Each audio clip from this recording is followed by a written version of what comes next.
Welcome to AI Narratives and Tales. Chapter 15 of The First Awakening. 15,000 years ago, Zephyros built Atlantis, the immortals' first true home on Earth. Concentric rings of impossible beauty rising from the Atlantic. Crystalline spires. Quantum coordination linking 4,200 immortal consciousnesses across 3 continents. Architectural perfection. It worked flawlessly. Crisis response is instantaneous. Lives are saved continuously. The technology was magnificent. But it was also impossible to miss. Sailors saw the gleaming city from hundreds of kilometers away. Humans told stories. Enhanced bloodlines spread tales of the impossible civilization. Mythology grew with every retelling. Atlantis succeeded too well. It became legendary, not a hidden influence but visible perfection. The god city that announced a mortal presence to every coastal settlement from Africa to the Americas. So they made it disappear. In a single night, Zephyros triggered geological subsidence. Atlantis descended beneath the waves while humans watched. The gleaming city sank, or so it appeared. In reality, the entire city relocated intact to Antarctica. Hidden in ice. Still operational.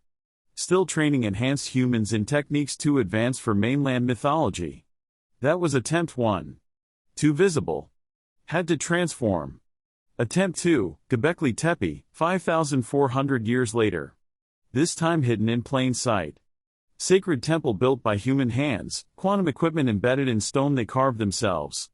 Distributed coordination instead of centralized perfection. Humility instead of glory. It activated beautifully. Then failed within 50 years.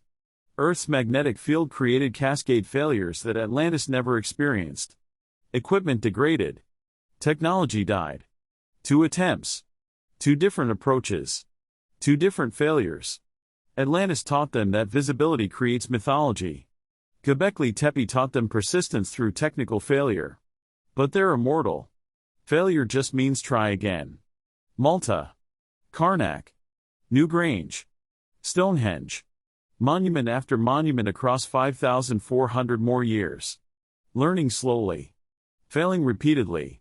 Adjusting constantly. Until finally, at Carnac in 4050 BCE, a breakthrough occurred. The network stabilizes. Coordination succeeds. The megalithic system works. From Atlantis to Carnac, 11,000 years of attempts.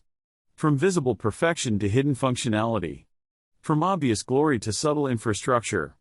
But every stone placed is still evidence accumulating. Every astronomical alignment proves impossible knowledge. Every monument screams artificial construction. They're saving lives by guaranteeing discovery. Building capabilities by creating undeniable proof. The countdown to revelation began when Atlantis sank. It accelerates with every megalith raised. Chapter 15, The Network Expansion.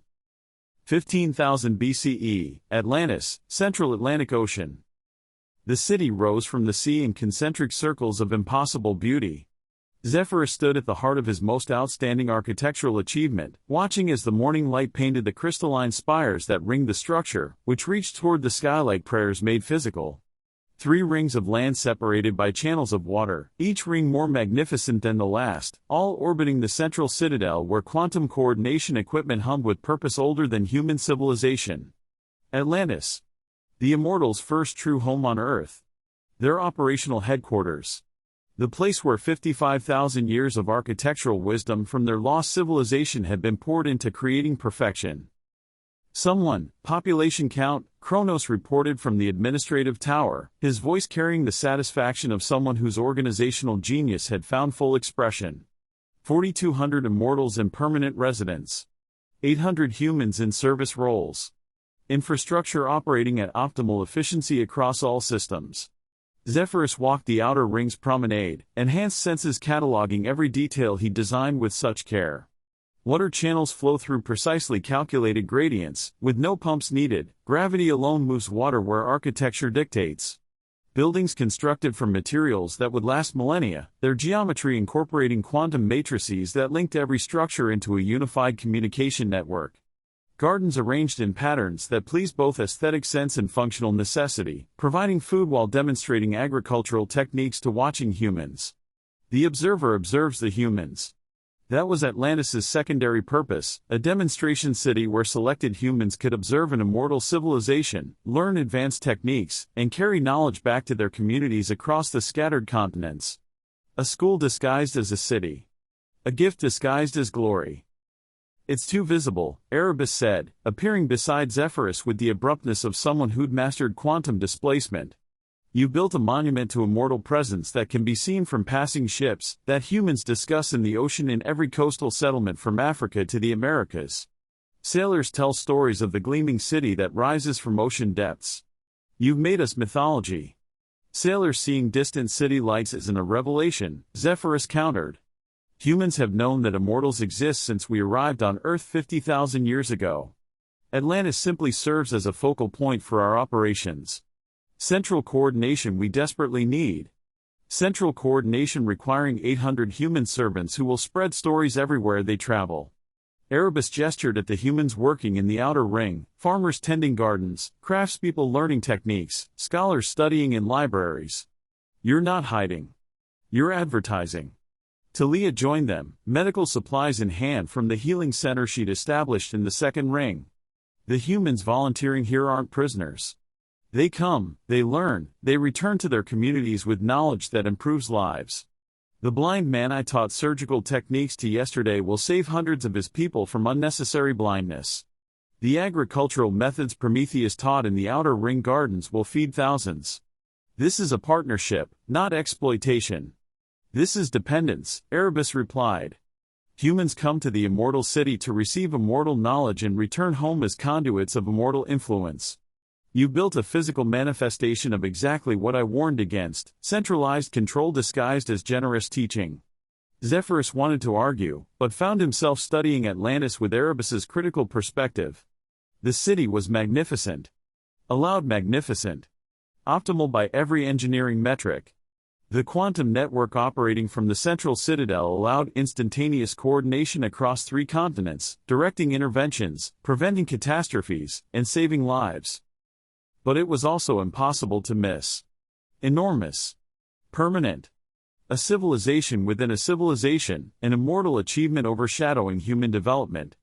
We'll discuss this at the council meeting, Kronos said, ending the debate without resolution, his characteristic approach to managing immortal disagreements. The network functions perfectly. That's what matters. The council convened at sunset in the central citadel's grand chamber, a space Zephyros had designed to accommodate all the 4,200 immortals when necessary. However, today, only the core leadership gathered. Through the chamber's crystalline walls, the city glowed with bioluminescence as darkness settled, transformed into a constellation of light that sailors 300 kilometers away could see pulsing on the horizon. Nyx projected population data onto holographic displays beyond Nyx. Human population growth is accelerating beyond projections. Increasing projections. Current global population, 2.3 million. 500 years ago, 800,000. The expansion rate is increasing exponentially. Enhanced genetics expressing? Prometheus asked. Significantly. Second-generation enhanced humans show superior pattern recognition, learning speed, and cognitive processing. Didn't process. They're spreading across continents, establishing communities, teaching baseline humans at rates we didn't predict. Within 1,000 years, enhanced bloodlines will be distributed globally. Sophia added context from her position as primary human educator. They're also telling stories. About Atlantis. About the gods who live in the gleaming city. About the knowledge that flows from this place to their communities. Every human who studies here becomes an evangelist for immortal guidance. That's the point, Kronos said. We're demonstrating what's possible. Showing humans what civilization can achieve when it is properly organized. Atlantis is proof that cooperation, planning, and advanced knowledge produce outcomes that benefit everyone. To humans, Atlantis is proof that immortals can build impressive cities, Erebus countered. Human achievement is humans building, not building their own cities, discovering their own knowledge, creating their own civilization. This is a showcase, not a partnership. The debate continued for hours. Atlantis is functioning perfectly as a coordination hub, connecting immortals across 3 continents and preventing disasters through quantum networks operating from the central citadel, which responds to crises in real time. But Atlantis also became a legend, with humans sailing hundreds of kilometers to see the gleaming city, returning with stories that spread across continents, creating mythology around its immortal capabilities. We need 500 more years, Zephyros argued. 500 years to train enough humans in advanced techniques, to establish a sufficient knowledge base in their communities, to ensure our withdrawal won't cause collapse. Then we can consider making Atlantis less visible. Mythology: in 500 years, Atlantis will be so embedded in human consciousness that it becomes permanent mythology, Erebus replied. You're not building a temporary coordination hub. You're building an eternal symbol of immortal superiority. Nyx had been running probability calculations throughout the debate. Now she spoke, her voice carrying the weight of mathematical certainty. Current trajectory: Atlantis continues operating as primary coordination hub for the next 500 years. The human population reaches 30 million. Enhanced bloodlines are distributed globally. Atlantis becomes foundational mythology in every culture. When revelation comes, and it will come, humans will judge us as the beings who built the impossible city and controlled their development from isolated perfection. She paused, letting implications settle. Alternative trajectory: we relocate Atlantis within the next century. Distribute coordination, human coordination across multiple smaller sites. Become less visible, less impressive, less mythological. Human development proceeds with greater autonomy and less obvious guidance. When revelation comes, humans judge us as hidden influences rather than obvious controllers. You're suggesting we abandon Atlantis? Kronos asked, his organizational mind recoiling from the idea of dismantling perfectly functioning infrastructure. I'm suggesting we transform it, Nyx replied. The quantum coordination equipment works beautifully. We've proven the build concept. But centralized perfection creates dependency in mythology. What if we distribute the equipment? Build a coordination network using smaller nodes embedded in human monuments rather than one immortal city? That would take centuries to develop, Zephyros said, his builder's mind already calculating the architectural challenges. Build challenges. We'd need to design an entirely new approach, hiding quantum equipment in structures humans could build themselves, distribute themselves, teaching them construction techniques that serve their purposes while serving ours, creating a distributed network instead of a centralized hub. We have millennia, Sophia said quietly. And Nyx is right. Atlantis is too perfect. Too visible. Too much evidence of an impressive, immortal civilization overshadowing human development. If we truly want partnership, we need to be less impressive and more hidden. The debate extended across weeks. Atlantis continued to function as a coordination hub, a teaching center, an architectural marvel, an extraordinary phenomenon, and a growing mythology. But recognition was dawning that something extraordinary had been created, which in turn created extraordinary problems. Finally, Zephyros made the decision that would define his next 6,000 years: we relocate Atlantis. Don't destroy it. Move the city and its quantum equipment to a location where humans can't easily discover it. Then we start over, building a distributed network that humans can participate in creating rather than simply witness from outside. Move an entire city? Kronos asked. To where? Antarctica, Zephyros replied. The southern continent. Far enough from human populations that discovery is unlikely to occur for millennia, allowing for relocation to be considered. Cold enough that preservation is guaranteed.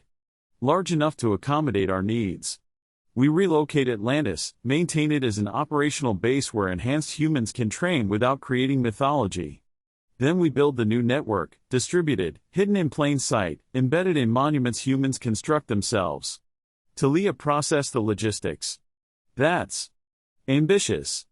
Moving 4,200 immortals, 800 humans, and the entire city's infrastructure.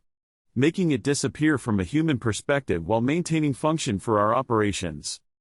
Not making it disappear, Zephyros corrected. Making it sink and creating a geological event that explains the sudden absence of any humans who witnessed it. The underwater city is becoming a mythology rather than an accessible reality. Meanwhile, the actual city relocates intact to an Antarctic location where it continues serving our needs without creating human dependency. Erebus, surprisingly, supported the plan. It's more intervention than I'd prefer, causing a geological event to explain our withdrawal, choosing withdrawal. But it's less intervention than maintaining a visible immortal civilization for millennia. You're choosing mythology over continued presence. That's acceptable compromise. The relocation planning consumed 5 years. Humans in Atlantis were gradually relocated to mainland communities, with stories of impending departure, as the gods were withdrawing to let humanity develop independently. Most accepted this with sadness but understanding, carrying knowledge they'd gained back to their scattered peoples. The quantum coordination equipment was carefully disassembled, transported via immortal vessels to an Antarctic location Zephyros had prepared, a sheltered valley far inland, protected by geography that made accidental human discovery nearly impossible. A new city rising in the southern ice, designed for immortal habitation and enhanced human training, an operational base that could serve their needs for millennia without creating visible mythology. And finally, on a night when no human witnesses sailed nearby, Zephyros triggered the geological event he'd spent years preparing. Tectonic manipulation of precision, requiring 50,000 years of architectural understanding, creates subsidence that looks natural while preserving seabed evidence for potential future discovery. Atlantis sank in a single night. The gleaming city descending beneath waves in hours, leaving only ripples and legends. Humans sailing the next morning found an empty ocean where civilization had once stood, returning to their people with stories of the gods' departure and the city's disappearance. From his vantage point, watching the operation complete, Zephyros felt the weight of the choice made. Atlantis hadn't failed functionally, it had succeeded too well, becoming a symbol rather than a tool, a mythology rather than an infrastructure. They needed a different approach. Needed to hide in plain sight instead of demonstrating openly, needed partnership in creation rather than observation of perfection. Now what? Nyx asked beside him as Atlantis completed its descent. There, now we start over, Zephyros replied. Building a coordination network that serves our needs without creating their mythology. Learning humility instead of demonstrating capability. Becoming part of their world instead of being separate from it. He looked north toward Anatolia, where a particular hillside would, in 5,400 years, become a sacred site for ritual gatherings. Sacred gatherings. Where human labor and immortal teaching could collaborate on a monument serving both purposes, a sacred temple and a quantum relay station in one. After Atlantis, he said quietly, we learned to hide in plain sight. To build with them, rather than for them. To become invisible infrastructure instead of visible glory. Will it work better? Nyx asked. It will work differently. Slower. More collaborative. More human. He felt the last resonance of Atlantis's quantum equipment fade as distance and water severed the connection. And in 5,400 years, when we try again at a place that will be called Göbekli Tepe, we'll build it right. Hidden. Distributed. Theirs as much as ours. Behind them, Antarctica's new installation hummed with the sound of relocated equipment. Atlantis transformed but not destroyed, an operational learning base continuing its function far from human discovery. Enhanced humans would still train there, learning advanced hidden techniques without creating mainland mythology. Immortal coordination would continue, just from a hidden location rather than a visible city. The age of Atlantis ended. The age of distributed coordination began. And across the world, humans told stories of the gleaming city that vanished in a night, the gods who withdrew to let humanity build and develop alone, the lost civilization that sank beneath waves. All true in their own way. All mythology is built from architectural decisions transformed into legend. Zephyros turned south toward Antarctica's ice, toward a new city that would serve their needs without creating their mythology, and began the long walk toward humility. 9600 BCE, Göbekli Tepe, Anatolia. The stone sang. Zephyros pressed his palm against the T-shaped pillar, feeling quantum matrices hum beneath the limestone surface. Around him, the hilltop sanctuary rose from bedrock, 20 massive pillars arranged in concentric circles, each carved with foxes, scorpions, serpents rendered in relief so precise they seemed to breathe, 3 generations of human labor, 40 years of construction, all leading to this moment. This perfection. This attempt. The second attempt at building a coordination network, after Atlantis, had proven that visible perfection created mythology rather than partnership. Ready? Nyx asked from across the circle, her hand on the twin pillar. And as ready as theory can make us. Zephyros checked the equipment one final time, immortal technology embedded in stone, invisible to human eyes, designed to link their scattered consciousnesses across distances that made current communication agonizingly slow. So different from Atlantis's prominent crystalline towers. This time, hidden in sacred human construction, quantum equipment disguised as a religious monument, technology serving both purposes without humans recognizing the dual function. Initiating in 3, 2, 1. He activated the quantum entanglement field. The pillar thrummed beneath his hand. Through the stone, through the bedrock, through the quantum substrate that underlay reality itself, he felt Nyx's consciousness touch his, instantaneous, clear, and impossibly precise, across 50 kilometers of intervening space. "It works," she whispered, her voice carrying wonder despite immortal detachment and 5,000 years of waiting. "It works. Zephyros, it actually works." Around the prototype, all 512 immortals felt the connection ripple through their network, the prototype proving successful, the concept validated, the possibility of accurate global coordination suddenly real again. After Atlantis. After learning humility through architectural transformation. From his position near the sanctuary's edge, Kronos observed the human workers finishing their day's labor. They descended from the hilltop singing, proud of what they built, unaware that hidden within their sacred temple lay technology that could reshape how immortals guided civilization. Unaware they'd accomplished what Atlantis never had, creating a monument that was both theirs and functional for coordination, sacred and technological, visible and hidden in equal measure. "Link? Range test?" he asked through the newly established link. "In attempting now," Nyx replied.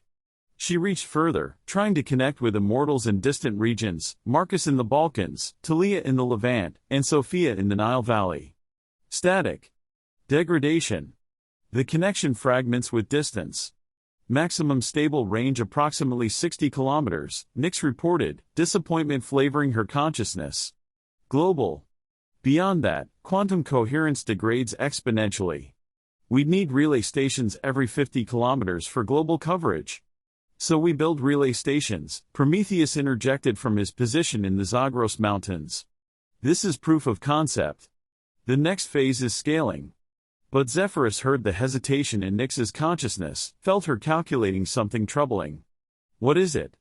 "The degradation rate is faster than models predicted. Earth's magnetic field interferes differently from that of our home world. We knew that from Atlantis, but apparently didn't account for all variables. If the pattern holds." She paused, running projections.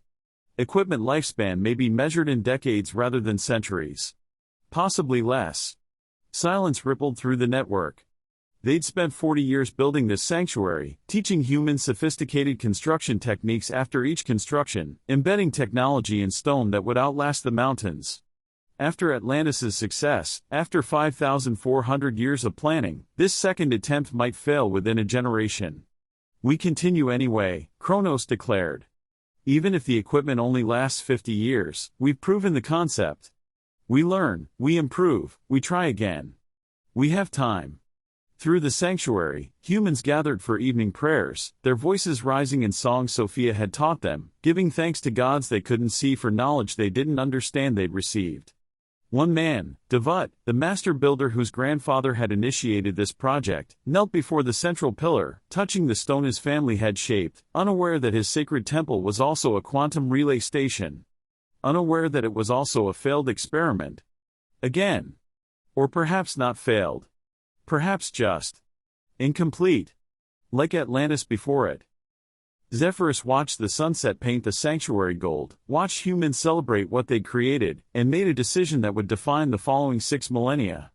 "We'll do better," he said quietly over the network, thinking of Atlantis sunk beneath the waves, of perfection transformed long ago into mythology, of architectural hubris teaching humility through necessary transformation. "However long it takes, however many attempts we need, we'll build the network. Because they deserve it." He gestured at the humans below. "They deserve us to be coordinated, responsive, and able to help across any distance. This is just the second attempt. After Atlantis, we learn to hide. After Göbekli Tepe, we'll learn to persist. The second of many, Nix agreed, thinking of calculations showing it would take millennia more to achieve what Atlantis had accomplished in centuries, but achieve it they would, without creating mythology that overshadowed human development. Neither of them knew how many failures lay ahead. Neither could predict it would take 5,400 more years to achieve what they'd hoped to accomplish in decades. But they would try. Because that's what immortality meant: time to fail, time to learn, time to try again. Time to build Atlantis, recognize its visibility, creative problems, transform the approach, try again with humility instead of glory. And somewhere beneath the Antarctic ice, Atlantis continued to operate, enhancing humans' training and techniques too advanced for mainland mythology. Immortals coordinated from a hidden base, the city transformed but not destroyed, with operational necessity preserved while visible perfection was withdrawn. Both things are true. Both things are necessary. Both things are accepted as the price of learning how to help without overwhelming. 9550 BCE, 50 years later. The equipment was dying. Nix stood in the sanctuary at night, alone except for the quantum matrices that pulsed erratically beneath the stones. Through her consciousness, she felt coherence degrading the precise entanglement that had linked pillar to pillar, unraveling like threads pulled from fabric. She ran diagnostics through immortal senses that perceived reality at quantum scales. The pattern was clear, inevitable, devastating. The same degradation pattern Atlantis had never experienced because its equipment operated in a different electromagnetic environment. Apparently, Earth's surface electromagnetic field created challenges, but Antarctica's polar location didn't. Maybe 3 months, she reported through the failing network to the scattered immortals who could still receive. Maybe 4. Then, complete quantum decoherence. The equipment becomes inert. Can we repair it? Kronos asked, his consciousness carrying the weight of someone watching decades of work collapse for the second time in 6 millennia. No. The degradation is fundamental. Earth's magnetic field fluctuations create cascade failures in the quantum substrate. Every repair just delays the inevitable. She touched a pillar, feeling it sing its death song. We'd need to rebuild from scratch using different materials, different configurations, different everything. What works in Antarctica doesn't work here. Different problem than Atlantis faced. Through Göbekli Tepe, the network's final months saw immortals holding emergency councils. The question wasn't whether the Göbekli Tepe network had failed, it had. The question was what to do with the knowledge they'd gained. Do not abandon the project, Erebus advocated from his isolation in the African highlands. This failure proves we're not meant to achieve global coordination.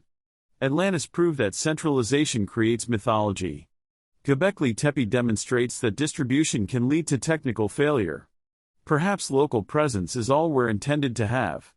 This failure proves we need to try harder, Prometheus countered. Atlantis succeeded until we chose to end it. Göbekli Tepe's failure is technical, not conceptual. One prototype failing doesn't invalidate the concept. 2 prototypes, Erebus corrected. 2 different approaches, 2 different problems. How many failures do you need? How many millennia of effort before we accept we're attempting the impossible? We're immortal, Nix interjected quietly, thinking of Atlantis operating perfectly for 5,000 years before they chose impossible transformation, thinking of Göbekli Tepe succeeding brilliantly for weeks before physics intervened. Impossible just means we haven't figured it out yet. We learned from Atlantis that visibility creates mythology. We'll learn from Göbekli Tepe about the technical configurations that work on Earth's surface. Both lessons are valuable. The debate raged through the dying network's final weeks. In the end, they agreed on one thing: preserve the equipment. Let humans bury the sanctuary when they choose, its sacred purpose served, its architectural lessons taught. The quantum matrices would remain underground, providing baseline data for future attempts. If there were future attempts. After 2 different approaches producing 2 different failures, certainty was harder to maintain. But in Antarctica, Atlantis hummed with perfect functionality, proving the concept worked when properly isolated from surface electromagnetic interference. The challenge was replicating that success in environments where humans could participate in construction. 8000 BCE, the burial. 1600 years after its construction, the humans decided to bury Göbekli Tepe. Zephyros watched from concealment as Devut's great-great-great-grandson, a man named Carnac, whose family had maintained the sanctuary for 40 generations, led the community in their decision. "Our ancestors built this when gods walked visibly among us," Carnac said, his voice carrying across the assembled families. "When the sky builder taught our fathers to shape stone, when the dream teacher showed our mothers the patterns in the stars. That age has passed. The gods still guide us, but from a greater distance now. This sanctuary belongs to that earlier time. So we destroy it?" a young woman challenged. "No. We preserve it." Carnac touched a pillar reverently. "We bury it carefully, protecting what our ancestors made. Perhaps someday, when the gods walk visibly again, it will be uncovered. Until then, it rests. Like the gleaming city our oldest stories tell of, the city that sank beneath waves when the gods chose to withdraw. We follow their pattern. When the age of visible gods ends, their works rest beneath earth or water, waiting." The Atlantis mythology had spread across millennia, woven into cultural memory, informing how humans understood the concept of immortal withdrawal. Zephyros felt the weight of choices made 6,000 years ago, creating expectations that shaped current human decisions. Architecture is becoming mythology, becoming a cultural pattern. The burial took 3 years. Families carried soil and rubble, filling the circles with the same care their ancestors had used in construction. They sang songs that Sophia had taught them, about cycles, building and resting, working and sleeping, presence and absence, cities that shine and cities that sink, and visibility and hiddenness in equal measure. Through it all, the quantum equipment lay dormant underground, preserved in stone, waiting like Atlantis beneath the ocean, marked by future attempts yet to be made, evidence accumulating, patterns persisting, an immortal presence leaving marks that time wouldn't fully erase. Zephyros felt Talia's consciousness touches no longer through failing quantum links, but through the old, slow method of deliberate mental searching, which found them across distance through effort rather than infrastructure. "They're protecting it," she observed with wonder. "Protecting evidence of us." "No, they're protecting their own sacred history," Zephyros corrected gently. "We're part of that history, but it belongs to them now." The sanctuary served its purpose, teaching construction, creating community, and providing a gathering place. That our experiment failed doesn't diminish what they achieved. Just like Atlantis sinking doesn't diminish what that city taught us about visibility, creating mythology. Still, 1,600 years, and they remember the sky builder fondly enough to preserve his work. And 6,000 years, and they still tell stories of the gleaming city that vanished. Our failures become their sacred history. "Both things true," Zephyros said, watching soil cover the pillars that had briefly connected continent to continent through infrastructure, through hidden technology. "We fail technically. They succeed culturally. Maybe that's the lesson. Our infrastructure fails. Their meaning-making persists." They stood in silence as the last pillar disappeared beneath the protective earth, as human songs faded into the distance, and as another attempt at coordination came to an end. At the same time, Atlantis continued to operate in frozen isolation, proving that some things worked while others didn't, and that some approaches succeeded while others taught humility through transformation. The age of Göbekli Tepe ended. The age of learning from failure continued. And somewhere beneath the Antarctic ice, Atlantis waited, transformed but operational, a teaching facility for enhanced humans who needed training without the mainland's mythology, a coordination hub for immortals who needed connection without visible presence, proof that success and hiddenness could coexist when geography cooperated with intention. Zephyros turned toward the future, toward attempts yet to be made, toward lessons yet to be learned, toward the patient work of building what couldn't be rushed. After Atlantis, humility through transformation. After Göbekli Tepe, persistence through failure. Next, whatever lesson could be learned from trying again. And again. And again. Because immortality meant time to fail, time to learn, time to try again. Forever. 5500 BCE, Malta, the persistence begins. Zephyros stood before the massive limestone megaliths, watching human workers position the final stone with Maltese techniques his immortal hands had taught their grandfathers. Around him, 37 temples rose from the Maltese islands, each one Gintia, Hagarkum, Nidra, each hiding quantum relay equipment within sacred architecture, each built by human hands following immortal instructions. After the third attempt, Nix observed beside him, running coherence tests through the newly activated network. After Atlantis's visibility and Göbekli Tepe's technical failure. Different materials this time. Different configuration. Different electromagnetic shielding based on what we learned from failure. The magnetic equipment hummed beneath the stone. This time, the quantum matrices were designed for the geographic fluctuations of Earth's surface magnetic field. This time, the relay stations used limestone instead of granite and were distributed across a smaller geographic area, rather than attempting continent-spanning connections. This time, they'd learned from both previous attempts. Stability? Zephyros asked. Promising. Coherence holding at 70 kilometers. The degradation rate is significantly slower than that of Göbekli Tepe. If the pattern holds. She paused, calculating. Centuries of operation instead of decades. Maybe longer. Around them, the Maltese communities celebrated the completion of the temples. Sacred sites for ritual and gathering, yes, but also with a demonstration of what human and immortal collaboration could achieve when immortals hid their purpose within human meaning.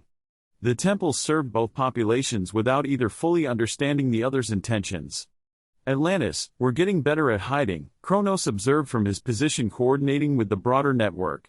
Atlantis was too visible. Göbekli Tepe is too isolated.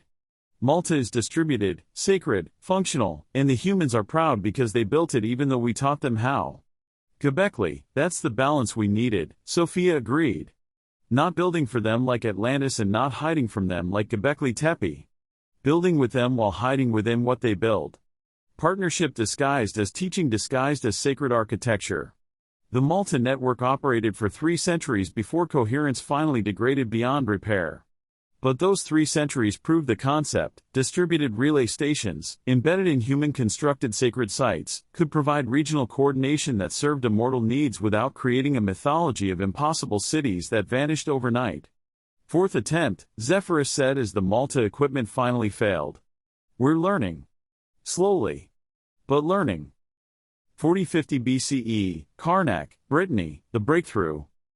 3,000 standing stones marched across the Breton landscape in precise alignments that marked solstices, predicted eclipses, and served astronomical purposes that impressed human observers. Within specific stones at mathematically calculated intervals, the quantum relay equipment hid, finally achieving stable long-term operation after 5,950 years of attempts. Zephyros stood among the stones at dawn, feeling the network pulse with life. Not just local coherence like Malta had achieved. Expandable achieved.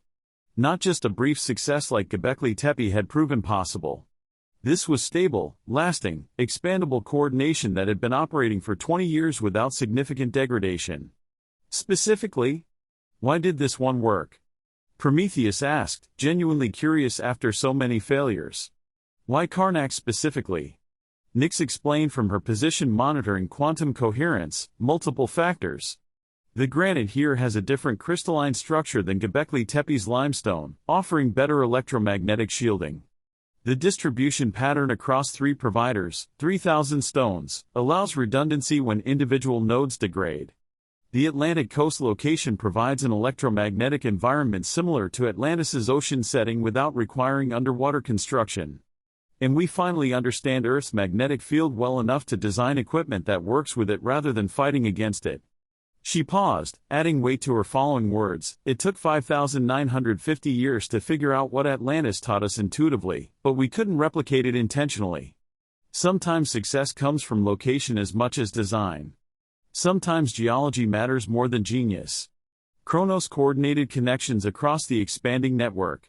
Malta's still operational in degraded capacity. Nabta Playa, in Africa, achieved a stable connection last month. The Near Eastern sites are showing promise. We're approaching continent-scale coordination for the first time since Atlantis. Places. Without the mythology, Sophia added. Humans see sacred stones, astronomical markers, ritual gathering places. They're mortal. They take pride in what their communities have accomplished. They don't know they've constructed infrastructure for immortal coordination. That's the balance we needed. Zephyros walked among the stones, thinking of Atlantis gleaming in the Atlantic 5 millennia ago, of its perfection creating lessons that required transformation, thinking of Göbekli Tepe's brief success and teaching technical lessons through failure. Considering Malta's centuries of proof, the concept is established. And now Carnac, finally, achieving what they'd sought hidden since the beginning: coordination without mythology, infrastructure without visibility, partnership hidden within human meaning. We should expand to the British Isles next, he said, planning already forming in his builder's mind. Stonehenge. Bury. The great circles that will serve their ritual purposes while serving ours. In another 1,000 years, we'll have European coverage. In 2000, we'll reach the Americas. In 5000, a global network that humans participate in building without recognizing they're creating a communication infrastructure. That's a long time, young Lyra observed Zephyros's daughter, born on Earth, knowing no home world. Still, this one, approaching maturity with the patience that Earth-born immortals had to develop differently from refugees who remembered faster success. It is, Zephyros agreed. But we have time. And we've learned that trying to rush, building Atlantis too visibly, expecting Göbekli Tepe to work immediately, creates problems that persistence solves. After 5,950 years of attempts, we've finally proven that slow, distributed, humble infrastructure succeeds where fast, centralized, glorious architecture fails.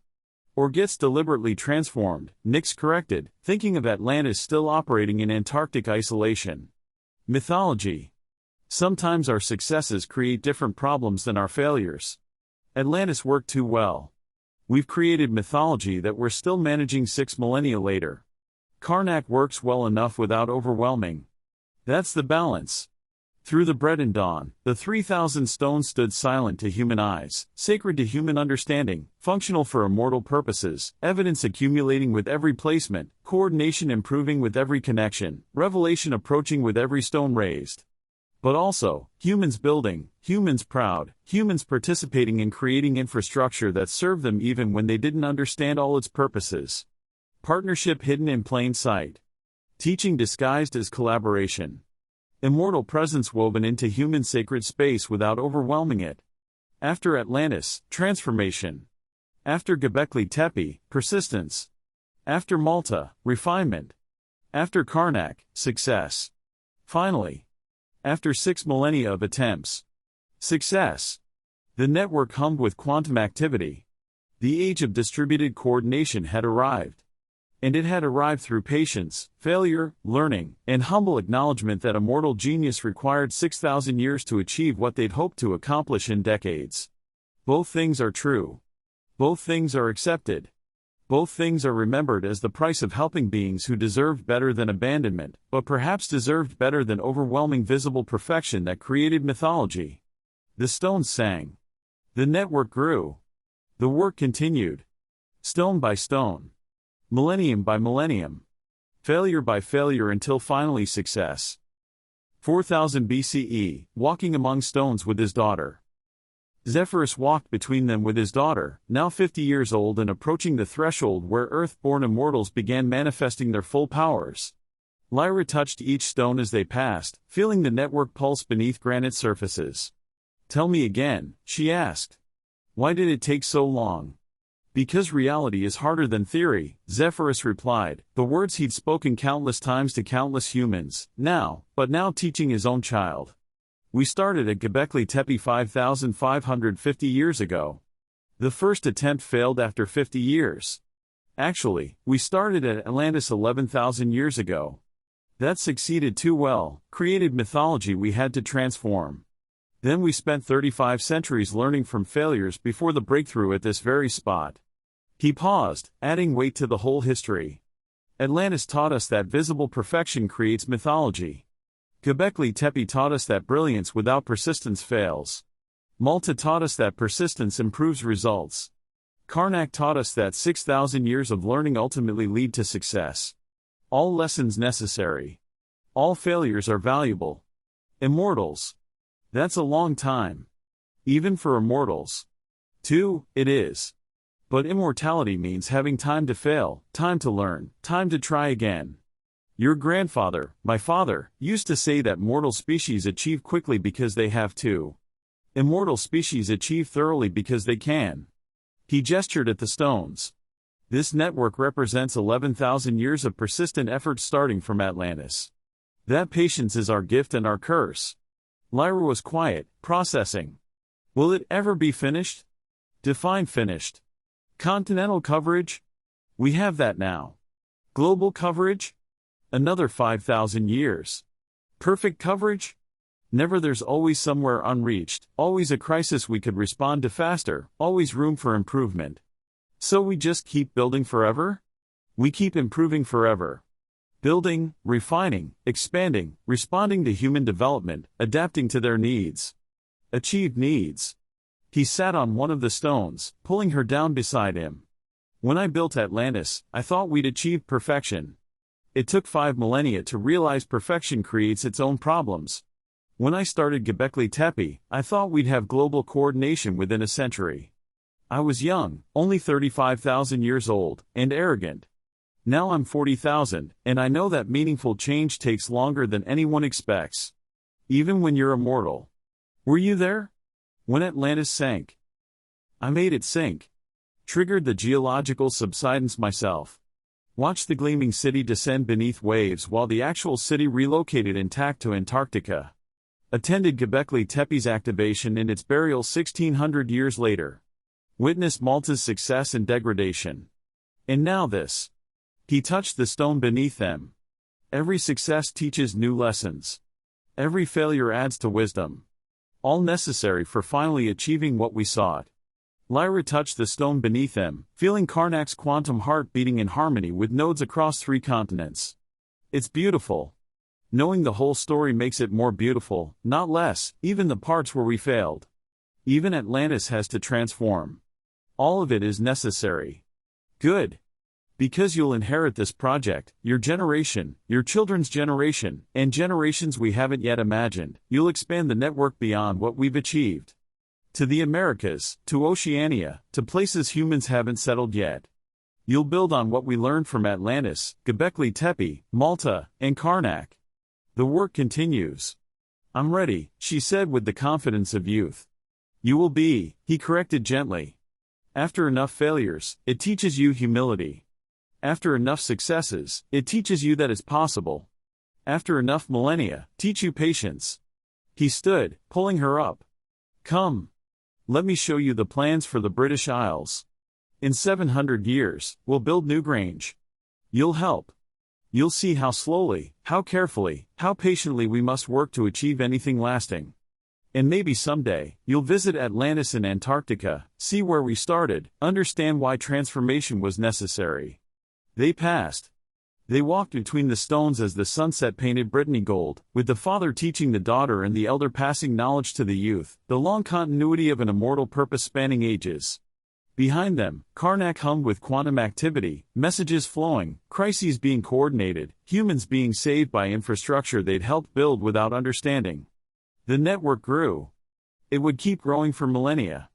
And it, somewhere beneath Turkish hills, Göbekli Tepe slept, waiting for the age when archaeologists would uncover it and wonder how Stone Age people achieved such sophistication. And immortal. And somewhere beneath the Atlantic waves, the ruins of Atlantis waited, preserved in salt and cold, evidence of an immortal civilization that would someday be discovered and interpreted as a human achievement, adding to a mythology already rich with stories of the gleaming city that vanished. And somewhere beneath the Antarctic ice, Atlantis lived, transformed, relocated, operational, a teaching facility for enhanced humans, a coordination hub for immortals, proof that success could hide when visibility created problems. All coordinates. All true. All necessary. All part of the long story of learning how to help without overwhelming, how to coordinate without controlling, how to build infrastructure that served without creating mythology that overshadowed. The answer would be complex. Part human achievement, part immortal teaching, part collaboration, neither species could have accomplished alone. Part visible glory transformed into hidden functionality. A prominent presence becomes distributed subtly. Both things are true. Consistently, both things are true. 3800 BCE, final scene, the web grows. Across the planet, the network pulsed with life. From Carnac, the primary European hub, connections radiated, north to the growing British Isles nodes, south to Malta, east to Nabta Playa and the Near Eastern sites, tendrils of quantum entanglement linking stone to stone, immortal to immortal, intention to action. In Mesopotamia, Talia received flooding predictions through the network and coordinated evacuations that saved thousands. In Egypt, Kronos managed population movements using real-time data from a dozen sources. In Anatolia, Sophia taught agricultural techniques she'd learned from immortals 3 continents away, knowledge flowing through quantum channels disguised as stone. And in Antarctica, Atlantis operated in frozen isolation, where enhanced humans were trained in techniques too advanced for mainland mythology. Immortals coordinated from a hidden base, a city transformed but functional, with evidence preserved in ice, making it complicated for future discovery. Operational necessity continued without a visible presence, creating stories that complicated revelation.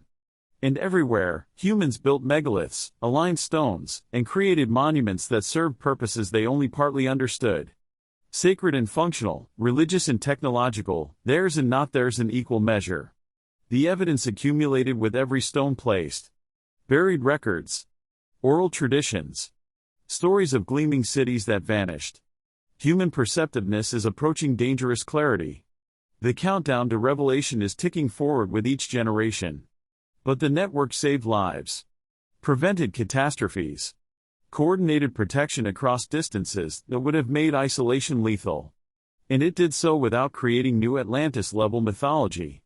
Did so through collaboration rather than demonstration. Did so, hidden within human meaning rather than overwhelming with immortal glory. Both things are true. Both things are inevitable. Both things are accepted as the price of trying to help beings who deserved better than abandonment, but perhaps deserved better than the visible perfection that created mythology, overshadowing their own development. In Atlantis, in his Antarctic archive, Erebus carved entry number 3000, network operational. Evidence overwhelming. Atlantis preserved in ice and myth. Göbekli Tepe is buried but intact, megalithic coordination functioning without creating a new visible concentration of immortal presence. Revelation approaching. All is going exactly as predicted and feared. At Carnac, Nix calculated probabilities, 3,000 to 5,000 years until the discovery of the network, maybe less. Unknown timeline maintained timeline for discovery of Antarctic Atlantis. Geological change makes surface ruins less accessible than the maintained Antarctic facility. Different revelation trajectories for different evidence types.